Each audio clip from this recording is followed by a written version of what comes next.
very good morning, everyone. Happy Monday and welcome to the Early Edge, brought to you by BetMGM. Make it legendary. We've got a great show for you today. We got the ALCS Game 7 to talk about. Of course, we've got 2 Monday Night Football games to talk about. We're all going to be up pretty late with one starting at 10 o'clock.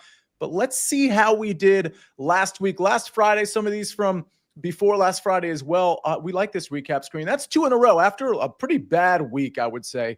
This is 2 in a row with positive stuff here. 12-7. We just have to give a shout out first to the SportsLine picks, which go 3 for 5. But Chip Patterson, 4-0. UConn -1.5. Miami, Louisville under. Ole Miss, Arkansas, all cover. You absolutely, of course, that was Ole Miss first half plus 3.5. You love to see that from Chip Patterson. 4-0 is pretty impressive.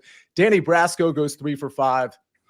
12-7 overall. We love to see that. And I love to see the stars of the show on a Monday because we're leaning into Monday Night Football, but we got baseball to talk about as well. And we've got all your questions to respond to. And as much as I want to lean in to baseball and NFL, and Larry, perhaps react to what you want to react to from NFL Sunday PropStarz, I have to start with you. Everybody knows you've been pretty great over the last few weeks, or over the last few years, I should say, with NFL props. However, we got to start talking NBA. And at 2 o'clock today, we've got our NBA futures stream with you, Zach Simony, Mikey B, and me just playing host. You've got too much on your plate, my friend. I do indeed, but I live for this, Sia. What a time to be a sports fan. The NFL almost midway through the season. I might add the Maestro and I are still alive in the Circa Survivor as well. We advanced 1 week with New England. It was a little scary at first, but yeah. Extremely excited for the NBA. I can't believe we've reached this time of year, but I couldn't be more fired up. Well, it was not scary. New England was winning that game the entire time, even though they weren't, if you know what I mean. Larry Hartstein, talk to me about what surprised you from Sunday before we get into some picks. And Mike, I'm going to go to you here as well. But speaking of Survivor, I would imagine I didn't play any Survivor contest this year. I would imagine a lot of people might have chosen Denver yesterday. That game was silly. 440 people in Circa Survivor had the Broncos, and it crushed me and Alex when they couldn't, when the Giants couldn't get the win. Jackson Dart with that inexcusable INT. I mean, he's playing so well, but that's a mistake you can't make. I think they became the first team in history or in like 1,700 games to blow an 18-point lead with 6 minutes to go. Their kicker can't make an extra point. Just an incredible finish. But I got to say, one of the things that jumped out at me yesterday was the Chiefs are back to being the Chiefs. I mean, those 4 receivers, that's an embarrassment of speed. They're the Super Bowl favorites again. Denver, 2 very shaky wins in a row. So, yeah, the Chiefs were dominant. And, Alex, you got to jump. You want to jump in with something. I do. The Indianapolis Colts. I definitely serve their flowers. Absolutely. But this Colts team keeps proving that they are legit. I just think they've been so impressive throughout the entire duration of the season. Everyone thinking Daniel Jones is going to fall flat on his face. That has not happened. He has been uber efficient. The team has just performed so well offensively. They're playing like an absolute juggernaut. Daniel Jones has such a firm grasp over the Shane Steichen offense. I've just been so impressed with this Colts team. It's funny, the juxtaposition of the Colts versus the Chargers, because the Colts are who we thought the Chargers were going to be. And they just like rolled all over the Chargers in LA, which is always very interesting. Mike, real quick on the Kansas City Chiefs, because this whole year we haven't really understood who's good and who's bad. Like every week it feels like there's a grouping of teams that are good, and then they let us down the next week or two. The Kansas City Chiefs look like they're good here to stay, like they always are. Yeah, they look good. Mahomes was really good during the time of the season when they needed him to be, but bringing Rashee Rice back is going to be just a huge benefit for that offense. And the fact that you get him now at this point, and he's probably going to be healthy the rest of the season, didn't get beat up in the first few weeks of the season. The matchup that I'm looking forward to, there's 2 of them, obviously. On the road, November 2nd against the Buffalo Bills. And then the Colts, the Chiefs play the Colts in Arrowhead November 23rd. That game could very well decide seeding in the AFC for the playoffs. Very interesting stuff. Sniper, I know you have baseball picks for us, but I'm gonna it's the Caleb portion of the show. Bears get another win. Granted, it was against the Saints, but it's another win, which is really important. Talk to me about your reaction to your Chicago Bears. I mean, it's a sloppy game. Caleb was bad. Running game was outstanding. The most important thing for me, though, is if anybody hasn't seen the highlight of the time that center Drew Dahlman kept the ball from Caleb, that is one of the most hilarious things you'll ever see in the NFL. Go find the GIF or video or something, because it was like, it looked like one of those plays where the snap gets fumbled right away. You could see Caleb like dive down on the ground, but then he stood up and he didn't have the ball, and everybody's going crazy, like, what's going on? And then the officials threw flags and said snap infraction.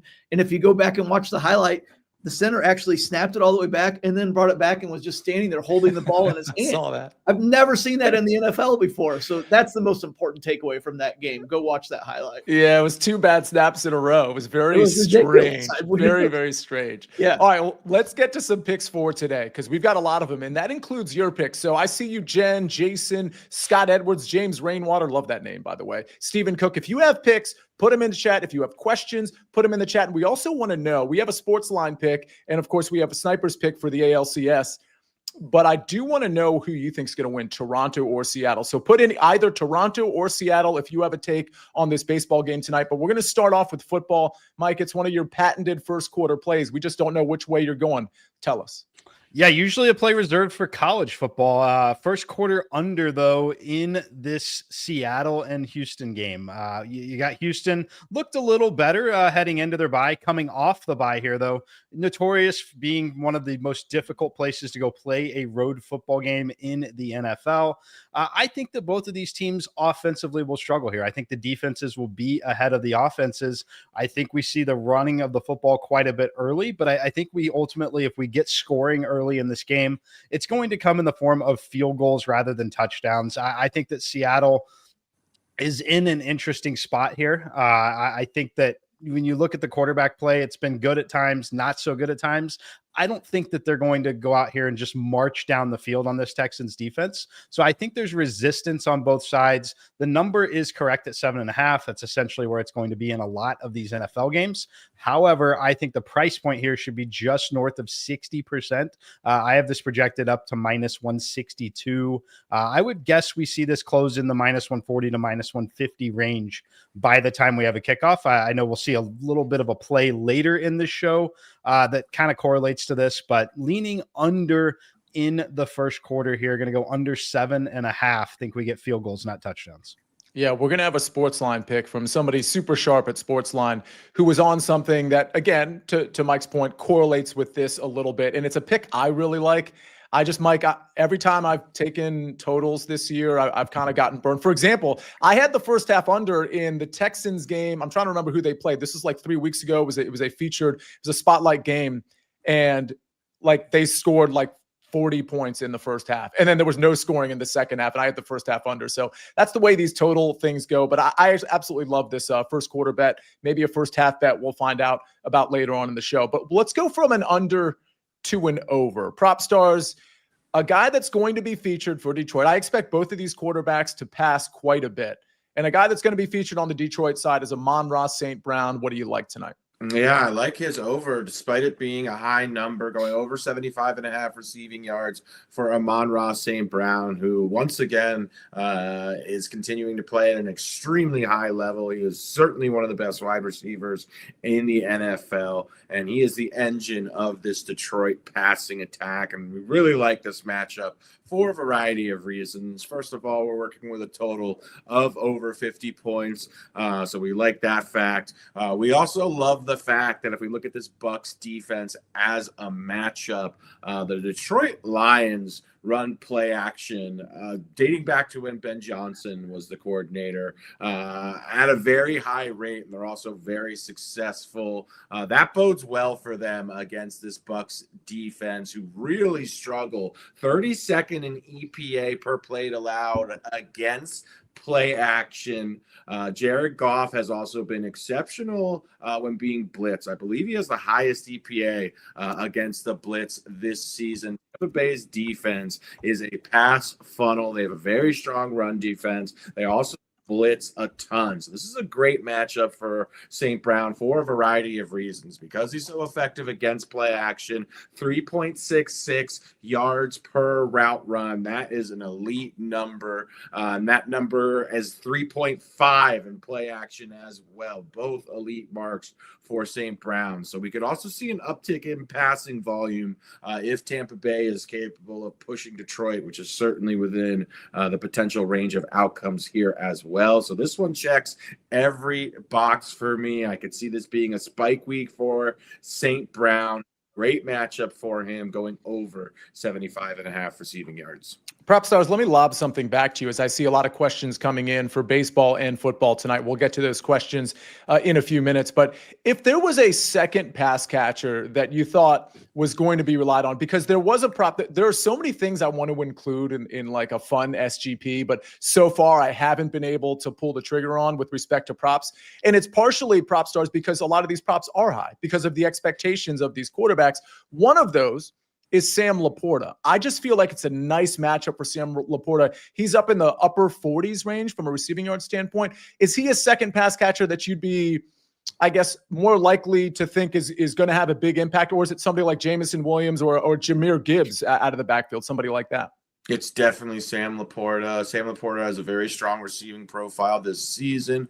Goff is leaning on him. He's leaning on him when he's being blitzed. As I mentioned, Detroit does that a lot. So if there was definitely a secondary option, it would unequivocally be Sam Laporta. So, yeah, I think this sets up nicely for him as well. I do like his line as well. Just a slight secondary to Amon-Ra St. Brown, but I like him quite a bit. All right.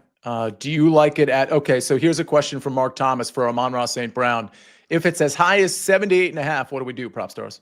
Yeah, I'd take the over there. I'd personally make the line 81.5, 82.5 even because of the matchup. So comfortable playing this up to 80.5 or 81.5. Last question on Amon-Ra, because I think when I looked at this last night, his receptions prop was 6.5.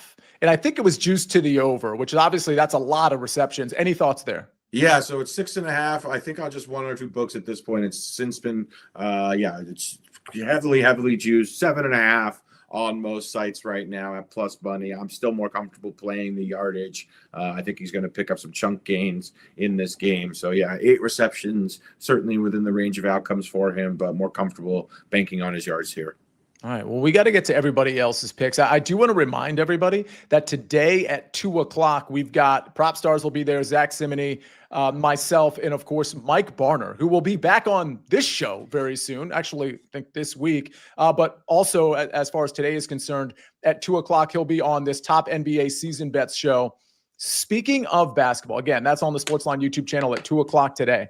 Speaking of basketball, we've got college basketball coming back, which means more Tom Casale, more of our college basketball cappers, and that includes Mike McClure, of course, as well.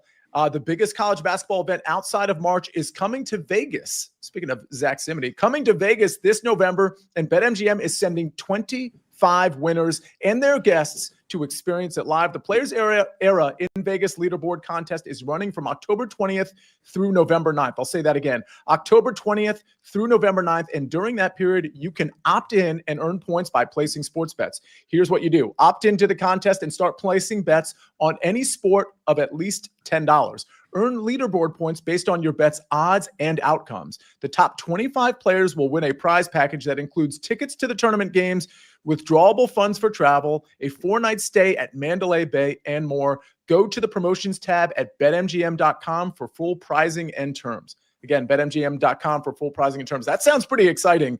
Top 25 get to win that package. All right, we got to get to some SportsLine picks, so let's do that real quick because a lot of those implicate, well, all of them implicate the games tonight. Tampa Bay plus 5.5 says RJ White at minus 110. K. Dotton over 36.5 receiving yards, minus 118.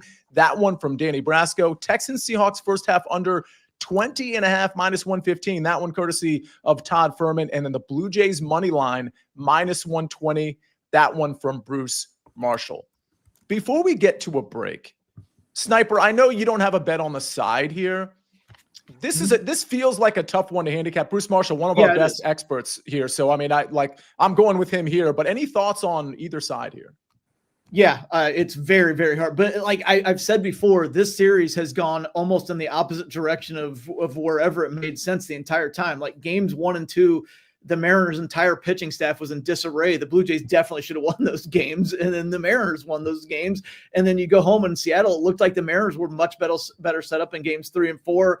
Then they lose those. Game 5, it felt like the Blue Jays, they lost that. Game 6, it looks like, the Mariners have the momentum. They lose that. It's all over the place on this one. I have a gut feeling on the Mariners, but I just anything to back it up just doesn't really feel confident to me. So it's either way for me.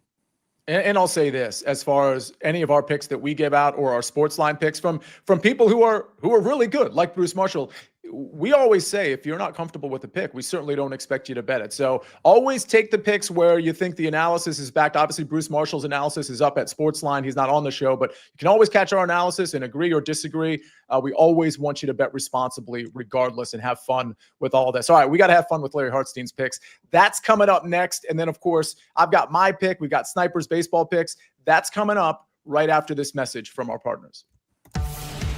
When you need your sports news all the time, we've got breaking news to bring to you. CBS Sports HQ gives you a snapshot of all the sports that matter to you. When you need your sports in a snap, find it on CBS Sports HQ, streaming free anywhere you are.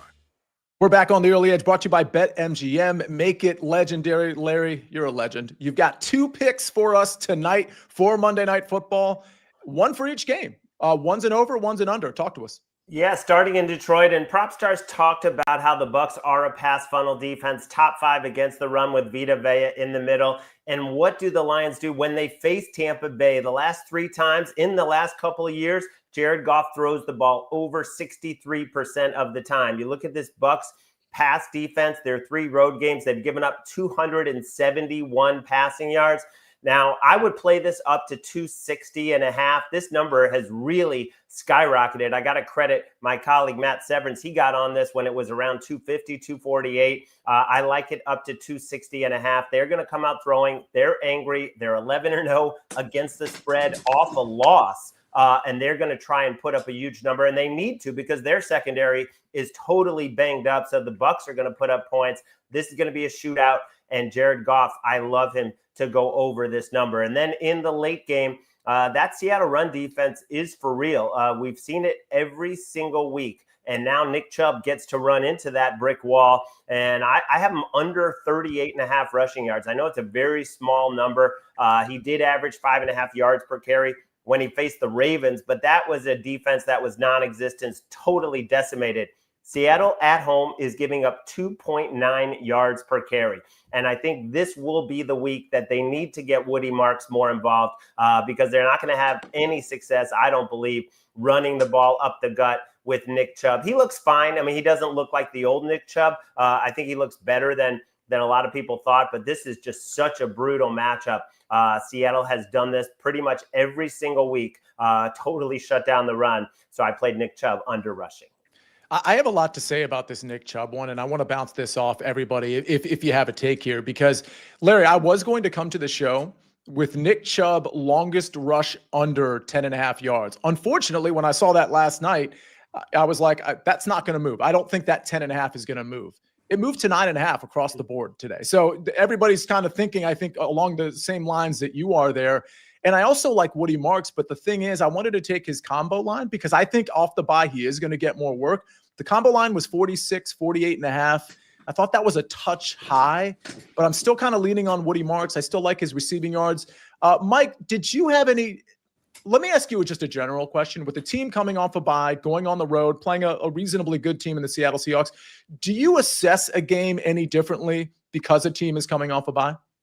I mean, I think it helps teams defensively quite a bit to regroup and just come in well-rested defensively. As far as offensively, I think it can hurt running backs in some situations when it's just different portions of the playbook implemented, more creativity coming out. Typically, those things are passing game things that get implemented at that point. So yeah, I would be leaning under here. I'm trying to pull up my exact number on it, but I would be leaning pretty heavily under on this. I have them at 36. Yeah, so I would be leaning under. Medium projection of 36. PropStarz, do you have any, whether it's with respect to Woody Marks, combo yards, Woody Marks in general, or Nick Chubb, did you look at this at all? I look closely at this. With Seattle's defense, I don't think necessarily we can expect that the Texans are going to be are going to throw the ball a ton here. I think there's a chance, considering Seattle's pass defense, going to have Julian Love, Reek Woolen, Devin Witherspoon, 3 starters potentially back for their pass defense. They have been extremely depleted and banged up over the past 4 to 5 weeks. So I think this pass defense will be better than what we've seen thus far. I think it will behoove the Texans to be balanced here. I actually think Nick Chubb's looked pretty good, all things considered, and this is a low number for him. Yes, the Seattle run defense is really good, but I think it's a lot of people are assuming that we're just going to see the Texans throw the football a lot. I think this is going to be a low-scoring game. I think we're going to see a very balanced approach while it's competitive, so I'd be worried about the volume for Nick Chubb here. Mike, I had trouble. I feel like taking Seattle -3, it feels a little trappish. And when I look at who Seattle's played, I can make the argument that this Texans defense is going to be something very different than what they've seen. Did your model have an edge on a side here? I made it 3.5. Okay. Yeah, 3.5 is where I made it. So lean that direction, but certainly not something I would want to make a habit of betting in those lower scoring environments. Larry, go ahead.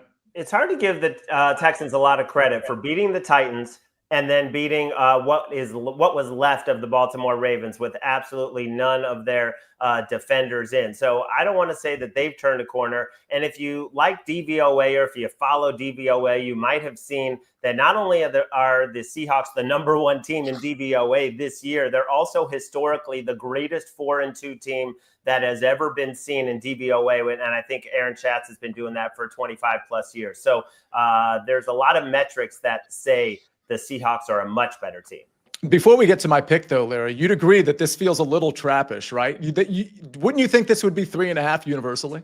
There has been some 3.5s. I think the fact that the Texans are off a bye, getting healthier, although they don't have Christian Kirk tonight, I think the bye and those 2 wins is kind of, causing some pause. And the fact that Seattle has not been good at home, 1-2 straight up at home and 3-0 on the road. PropStarz. Another prop that I really took a very close look at in this game, I did want to mention, I might go to this. I just wanted to kind of watch it over the course of the day. Is Zachary Charbonnet's rushing attempt or his combination yards under. Zachary Charbonnet has been absolutely dismal in the backfield. Not just the raw numbers, 2.6 yards per carry. That's terrible. But, yeah, he has been just completely outperformed in nearly every single efficiency metric by Kenneth Walker. Earlier in the week, both Mike McDonald and Clint Kubiak were asked, has Kenneth Walker earned more playing? And both alluded to him potentially having a bigger role. For some reason, Zach Charbonnet actually out-carried, I believe, Kenneth Walker in the last game. So it should be a much more lopsided split in the backfield. Should be a 70-30 situation at minimum. Kenneth Walker has played very well this season, while Zachary Charbonnet has not. So this Texans team, while they have a great pass rush, a good secondary, they're also an above-average run defense as well. So just something to consider going into the game. I do think we could see an uptick in work from Kenneth Walker and maybe a slightly reduced role from Zach Charbonnet. Jen M says, Proppy invoking his full name like Charbonnet is about to get grounded. Perhaps that's true. Perhaps he does get grounded today in a manner of speaking. All right, I'm going to go with a juicy prop here. I may put more on SportsLine, but again, I'm waiting for some of these lines to maybe settle back down as a lot of these have been kind of juiced up. This one's juiced up as well, though. I'm going to go with Baker Mayfield over 1.5 touchdown passes. The best number you can get is at FanDuel. It's currently -148. Pretty much everywhere else, it's like -170 or -165, which honestly, I would not even consider taking. I'm giving you the best number at a major book here because I think this line, -148, is worth taking. I just don't see how this Tampa Bay Buccaneers team. I think they're going to score a good amount, especially when you look at the back end of Detroit. They are just so ravaged with injuries on the back end. And I'm sure they'll do some things to compensate for that, but you're not going to be able to run the ball against this Detroit team, especially with Aleem McNeil back. I think it's going to be a problem to run the ball in general. Baker Mayfield, like he always does, he's going to do it through the air. I believe Evans and Ibuka are playing tonight, but honestly, even if they don't, or even if it's just one of the two, I think the air attack is going to be pretty good considering all the injuries for Detroit. I lean to his completions. I lean to his over yards. I lean to his over attempts. But again, I'm waiting for those lines to settle a little bit. I'm going to go ahead and take what I think is a pretty good number here, minus 148. Again, it's juicier than anything I've given out all year, but I like this one, Baker Mayfield, to get at least 2 touchdown passes at minus 148. All right, we're going to get to way more football questions, but Sniper, we got to get you involved in here. You've got 2 picks for tonight. One is on a total, and one is on Vlad Guerrero Jr., which you love to see it. Talk to me. Yeah, these two kind of jumped out at me. Like I said, on picking one of the two teams to win, it seems very, very difficult to me. I wouldn't be confident with either side. I do have a gut feeling that the Mariners win, but maybe it's just because I want them to win, because I always my heart goes out to tortured fan bases, because I as a Cubs fan, I was a tortured fan base for a long time. So maybe that I just wanted to stay away from the side, but I do like over 7.5 runs. I know it was close to even money last night when I locked it in on SportsLine. It was minus 105. Look, George Kirby was torched by the Blue Jays in Game 3. He has a 5.16 road ERA. Remember, T-Mobile Park is much more pitcher-friendly than Rogers Center. We're in Rogers Center now. Shane Bieber on the other side. He was really, really good after that first inning, but he did give up the 2-run home run in the first. Plus, I wouldn't be confident in Bieber with this quick turnaround here. The Mariners offense is usually so good on the road. We saw it in Game 2 in this series. So I think we're going to see some scoring early, and I think we're going to see a quick hook for both pitchers, as we've got some extra guys in the bullpen, such as Max Scherzer. I do think if the Blue Jays throws Scherzer in relief, it's going to help the Mariners. They're going to see him again. I just feel like we're going to see a decent number of runs here in this game, and 7.5 is not even a big number. As we know, we could see a 5-3 final. We could see 6-2 like last night and still get over. The only game in the series that has been under 7.5 was Game 1. Every other game has been over. In Game 1, you're dealing with the Mariners having that ALDS Game 5 hangover. You're dealing with a decent Blue Jays layoff. You're dealing with not as much familiarity with the pitching staffs. All that stuff's out the window in Game 7. So we're going to see some scoring tonight. Also, if there is scoring, which there will be, you've got to ride Vladimir Guerrero Jr. at this point. He's been unbelievable in the playoffs. So far, in 10 playoff games, he's 18 for 39 with 12 RBI, 11 runs, 6 home runs. He hit a home run last night. You could look at walks. I had a ticket on walks last night. Maybe he was going to walk the time he got hit by a pitch, but the Mariners don't seem to be pitching around him as much as they should. So if they're not going to pitch around him, let's jump on the hits, runs, RBIs at plus money here. All right. We got hits, runs, RBIs at plus 144. And then, of course, over 7.5 runs at minus 105. So everybody wants to know that joined the show late, Larry, if I've stomped on Trevor yet. I don't want to spend a lot of time on it. I did my top 32 list. He was 24th, which was lower than anybody else had him. I thought Sunday morning was a pretty good representation of the Trevor Lawrence experience. It was terrible because he's not a good quarterback, certainly below average. Proppy, follow up here and keep it to like 20, 30 seconds because I do want to get to some questions. I think you've invalidated. I think Trevor Lawrence is having an absolutely dismal season, and it speaks to because the Jaguars put together a good roster, a good coaching staff. Pretty much every single box is checked. They have a good defense, quality coach. So I think this team would be significantly better even if they had just average quarterback play, which they haven't. So I certainly agree with your take on Trevor Lawrence. All right, let's go to Larry Chuckles. I know you want to defend him to some degree. I'm chuckling because of the banner that Ben put up over the show, which says "Breaking news: Sia was right about Trevor." Oh, I didn't even see that. That is amazing. Well, I'm wrong about a lot of stuff too, but the Trevor thing, I think. I mean, listen, I retweeted something from 2021 that I said about Trevor, so I've been on this train for quite some time. Mike McClure, go ahead. Trevor Lawrence, Kyler Murray, and Caleb Williams. You have to have dinner with one of them. Who is it? Dinner with one of them. It's Caleb Williams because I think he's far more interesting than the other two. Let's go. Mike, I'm going to stick with you. I like this. This is another thing I saw yesterday that I really was close to leaning on. Gipper's pick says Tampa Bay team total over 23.5 at -105. What are your thoughts? Let me see where the computer has it. I have it at 23.3. Slight underlean. If you like Tampa to cover, take the over.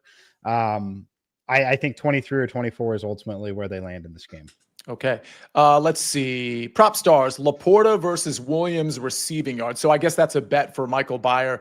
That one's tough. I would rather take receptions and then take Laporta, obviously, but that line will be out of whack. Any thoughts on Jamison Williams receiving yards? Laporta certainly has the higher floor here. Williams with the wider range of outcomes. Because of his role in the offense, he could potentially get behind the defense, his A-dot, etc. Laporta has a much higher target floor, so I'm personally more comfortable backing Laporta, but Williams certainly is capable of getting loose and also taking advantage of a very blitz-happy defense who can be vulnerable and tested on the perimeter. So I'm more comfortable with Laporta. I'd feel safer with his floor versus Williams, and Laporta's role and target share in the offense has also been significantly steadier. Yeah, I will say Jamison Williams got a lot of targets last game, but again, that's just a one-game sample size there. Chris Diorio says, I'm on Higgins over 20.5 receiving yards. Of course, that is one of many wide receiver twos for the Houston Texans. Larry, I feel like when you're looking at anybody beyond Nico Collins, and I include Dalton Schultz in this as well, it is complete, especially coming off a bye. It could be Noel, it could be Higgins, it could be Xavier Hutchinson. I don't really know what to do, so I'm staying away from it. Do you have any lean to any of these secondary pass catchers for Houston? Yeah, that's a great number. That is shot up because of Christian Kirk being out. But I do think it is the right look because off the bye, you do expect the rookies to get more work, to be more involved. And, it can't all go to Nico Collins. Go ahead, Proppy. Speaking of secondary pass catchers for the Texans, Dalton Schultz's receiving prop is 4.5 receptions. Wow. You have to go back to 2023, the last time he's had 6+ receptions in a game. So if we're talking about his potential range of outcomes, his floor versus ceiling, that ceiling really feels very close to 5 receptions, considering his role in the offense and just how good of a player and how effective he is at this stage of his career. So something I took a really close look at. This obviously from a matchup standpoint, the Seahawks have been very vulnerable over the middle of the field. There is a good chance we could see additional passing volume from CJ Stroud, but 4.5 receptions is a massive line for Dalton Schultz. Let's get to a few more questions before we give out our first touchdown scores. By the way, not only do we have the 2 o'clock show, but on CBS Sports Network today at 12 o'clock, we have an extended version of this show as it pertains to Monday Night Football. And then, of course, at the end of the show, some Group of 5 FCS stuff coming from Emery Hunt and Tom Caselli. Again, that's 12 o'clock on CBS Sports Network. And then 2 o'clock, we've got the show on the SportsLine YouTube channel for NBA futures. Luffy Mingo, this must be a reference to something, but I don't know what it is. It's the greatest screen name ever outside of Giuseppe Maracino. Baker over 3.5 rush attempts. Proppy, I'm going to stick with you here. I kind of looked at Baker's rushing yards at 18.5 because I think he's going to scramble quite a bit, especially with all the dropbacks. Do you have any thoughts on the rush attempts or the yardage for Baker? Admittedly, I haven't looked closely at this line, so I'd feel I don't have a strong take on it right now, but I will be in the Discord later, the SportsLine Discord, and I will be sure to look a lot closer at that specific line, give you a more thoughtful take on it. Larry, any thoughts on Baker rushing? No, I lean over. That will be at 3 p.m. Eastern today. PropStarz will be in the Discord talking about both Monday Night Football games, talking about NBA. So get in there, bring your questions, and bring your bets. That's fantastic. 3 o'clock. There's so much content, so stick with us today. Let's see. Sniper. Let's go to baseball real quick. Sniper, any value? This is from Adam Fry. Any value on Dodgers futures? And what he's talking about is a series price, possibly a sweep or 4-1.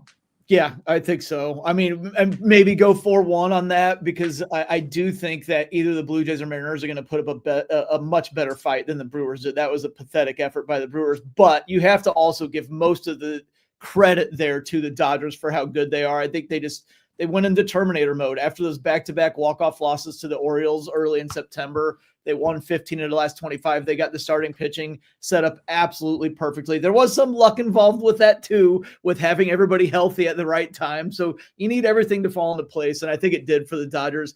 Unfortunately, I don't think it's going to last 7 games because we still haven't gotten a game 7 in the World Series since 2019 when Howie Kendrick hit that home run off the foul pole in Houston. All right, let's get to maybe one more. Mike, I have a question for you because we did have a SportsLine pick on Tampa. What was it? From RJ White plus 5.5. Did your model have any sort of edge? I imagine your model probably has that at an efficient number at 5.5, 6, but it does seem like a lot of points. I lean the other way in this one. I like Detroit. I think that this is close to a must-win game for Detroit in this particular spot. So I like them in this environment. I would lean the other way. I made the number 6.5. Okay. PropStarz, I saw you kind of casually nodding your head there. Do you agree? But more importantly, I wanted to ask you, Jahmyr Gibbs over 24.5 receiving yards. Any thoughts there? With Gibbs, he is one of the rare running backs who has a pretty reliable target floor. He did have an extremely heavy workload last week. Did come out over the course of this week that offensive coordinator John Morton said that David Montgomery is likely to get more work in this game. So take that as you will, coupled with the fact that it's a difficult matchup against this Tampa Bay defense, who does blitz a lot. He does get targets when they blitz. So it's a tough spot for Jahmyr Gibbs. All things considered, it's a stay away for me just because how good Tampa Bay has been against running backs, coupled with the likelihood that David Montgomery is likely to see an uptick in workload as well. And Larry, I see you're in the chat as well. You disagree with RJ. We have people on both sides here. You like the Lions laying the points, right? Yeah. Well, Dan Campbell's covered 11 straight coming off a loss. You get your left tackle back in Taylor Decker. You get your defensive tackle back in Aleem McNeil. You face a team that's very vulnerable to the pass. You have the best passing offense that Tampa Bay has faced this season. And when they did face a good passing offense, they gave up 35 in Seattle. So it's going to be a shootout. But I do like the Lions by a touchdown. All right, we're going to get to our first touchdowns, but I got to tell you, ladies and gentlemen, Scott Edwards says, Sia, is there some fall golf this week? And there is. The Bank of Utah Championship, which used to be named the Black Desert, I believe, is this week. So everybody, we've got not only the 12 o'clock show on CBS Sports Network, the 2 o'clock NBA preview show, but we're going to have our golf show, our best bets show tomorrow night at 7 o'clock to cover the Bank of Utah Championship, one of the fall swing events. It's got plenty of names. I'm looking at them now. Maverick McNeely, Alex Noren, Michael Thorbjornsen, Kurt Kitayama, Jason Day. A lot of household names are in this field. It should be a really good tournament to break down. All right. First touchdown scores. Let's take a look at that, Ben. I'm going with Sam Laporta. I talked about him. I think he's going to be a big target for Jared Goff. I mean, I guess with all the targets in this game, I'd appreciate a number that's a little longer than plus 1,100, but I do think it's fair. That's my first touchdown score. We can pick any game here. Larry, let's go in order. You like a tight end for Seattle? Yeah, I'm surprised Ben let me use A.J. Barner, who left Indiana for Michigan, if I recall. But this guy is 6'6", 250 pounds. He's got 4 touchdowns already. He has the most red zone targets on the Seahawks. And when you look at how Houston is good with the outside corners, I think Barner has a great chance to get in. Mike McClure, Jamison Williams.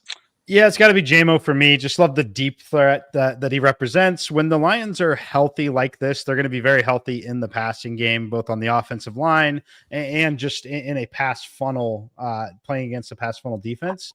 JMO is the guy that I think can take the lid off and really have that deep shot ability. When they're healthy, having all the options on the field, that's where I think it helps Jamison Williams the most. Amon-Ra St. Brown, says Matt Snyder. Yeah, I mean, if they get close, they run a lot of different creative looking plays for him when they're close to the goal line. And obviously, I know plus 650 isn't big enough for a lot of people in the chat. So if I needed to fall back on something a lot bigger, I saw Baker Mayfield was 3,500. I'll go with him busting one loose somehow from like the 8 or 9 yard line. I don't hate that at all. A little 2-for-1 action, a plus 650 and a 35-1. Yeah. All right. Rashad White. Now, this is interesting, PropStarz. What makes you go to Rashad White at plus 850? Yeah, just a good number for starting running back here on a high-powered offense. Very versatile running back as well. Rashad White, capable to catch passes out of the backfield. He's been efficient actually running the football as well. So just thought the price was right. All right. Big Cheesy, by the way, says Baker Mayfield over a half interception at -110. I don't mind that at all. With all the dropbacks we're likely going to see, I don't mind Baker Mayfield. We got to see if Buckets is on that, of course, because that's when we know it's going to happen. Liddell Good says Brock Wright touchdown. That's pretty random and therefore pretty interesting. All right, ladies and gentlemen, I think that is going to do it. Jason Rod says Walker B-Day Seattle. Does that mean it's Kenneth Walker's birthday? Can somebody fact check that? I don't know if that's what you're trying to say there, but either way, ladies and gentlemen, I think that's going to do it. Let's get to the recap screen before we get you out of here. Baker Mayfield over 1.5 touchdown passes is pretty juicy. And again, the best number is over at FanDuel at -148. That number still does exist. Seahawks Texans first quarter under 7.5 at -125. That one's from Mike McClure. Amon-Ra St. Brown over 75.5 receiving yards -115.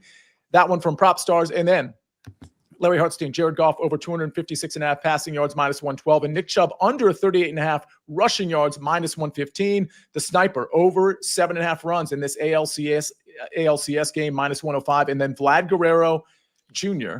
3+ hits, runs, RBIs at +144. How about the SportsLine picks? A lot going on here. Tampa Bay +5.5 -110 says RJ White. Danny Brasco is going with K. Dotton over 36.5 receiving yards at -118. Texans Seahawks first half under 20.5 -115 from Todd Furman. I really like that one as well. Blue Jays money line -120 says Bruce Marshall. And we've got picks on both sides of that one. First touchdown scores Sam Laporta, AJ Barner, Jameson Williams, Amon-Ra St. Brown, and Rashad White. All right. Did we confirm? Is it Kenneth Walker's birthday? Did anybody? It is, Larry? Yes, it is. And he's 25 years old tonight. And also all the talk about him earning more opportunities, maybe coming with that practice mentality to match what Charbonnet's been doing in practice.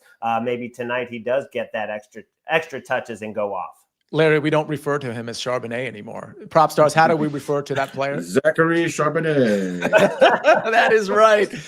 Good stuff. All right, PropStarz, I'm going to be seeing more of you at 2 o'clock. Larry, I'm going to be seeing you at 12 o'clock. A lot of content. Don't forget about the golf show tomorrow at 7 o'clock on the SportsLine YouTube channel. We have a lot of people watching. Just make sure you don't have to hit the like button if you don't want to for today, but you got to make sure you're subscribed to this YouTube channel. That is very, very important because so much content is about to come your way. Thank you, Snyper. Thank you, Mike. Thank you, PropStarz. Thank you, Larry Hartstein. And of course, thank you, Ben, on the 1s and 2s and 6 and 7s. Ladies and gentlemen, it's been a great show. We'll see you very soon on the Early Edge. We rest our case.